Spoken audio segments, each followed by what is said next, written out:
But I warn you, if anything happens to my son, I'll call the cops on you. Tiphaine seemed truly taken aback. She stared questioningly at Laetitia, trying to figure out what she meant.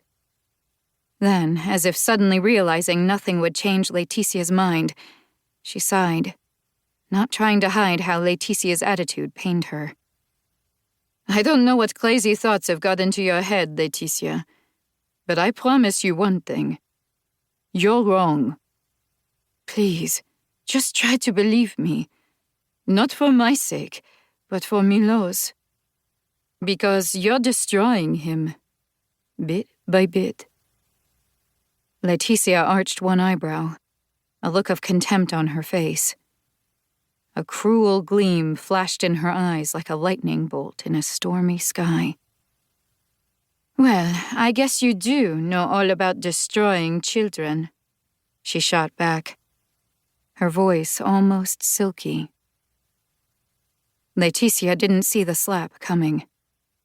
As the word children left her lips, Tiphaine struck her across the cheek. Laetitia stood stunned for a moment, eyes wide with shock. The groceries and bags sawing at her fingers seemed to weigh several tons. She dropped them to raise one hand to her cheek.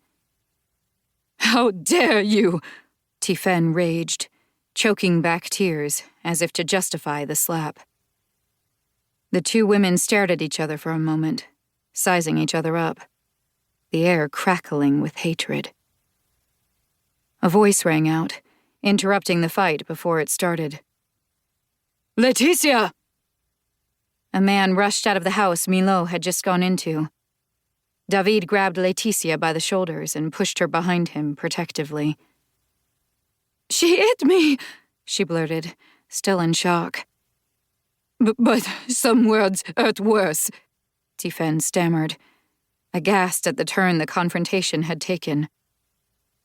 David gave her a withering stare, weighing his words carefully as he pointed at her with a threatening finger. You've gone too far this time, Tiphaine. We'll be reporting this.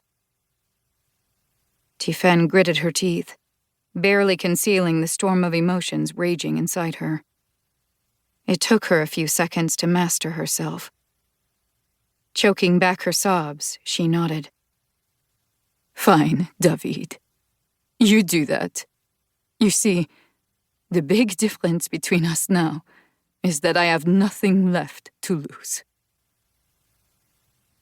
David gathered up the groceries spilled across the sidewalk and pulled Laetitia inside, slamming the door behind them. Tiphaine stayed put, trembling all over, until she felt calm enough to walk back down the same path to her side of the duplex. She pulled the keys from her pocket, opened her own front door, and stepped inside. Chapter 1. 7 years earlier. Cheers! The three of them clinked their glasses, 2 champagne flutes and 1 glass of water, in a celebratory toast. There were sudden giggles, knowing looks, nods, and loving smiles. David and Sylvain sipped their champagne, savoring the prickling of the tiny bubbles. Laetitia put down her glass of water and stroked her boldly swelling belly. Not a drop of alcohol since you found out, then? Asked Sylvain. Not a single drop, Laetitia said proudly. My wife is a saint, David lovingly teased her. You can't imagine what she's putting herself through to give our son the best start in life. 0 alcohol, 0 salt, 0 fat, low sugar, steamed vegetables, fruit all day long, fish instead of red meat, yoga, swimming, classical music, early nights. He sighed. The past 6 months have been so boring. I'm not a saint. I'm pregnant, dummy. Laetitia playfully smacked her husband on the thigh.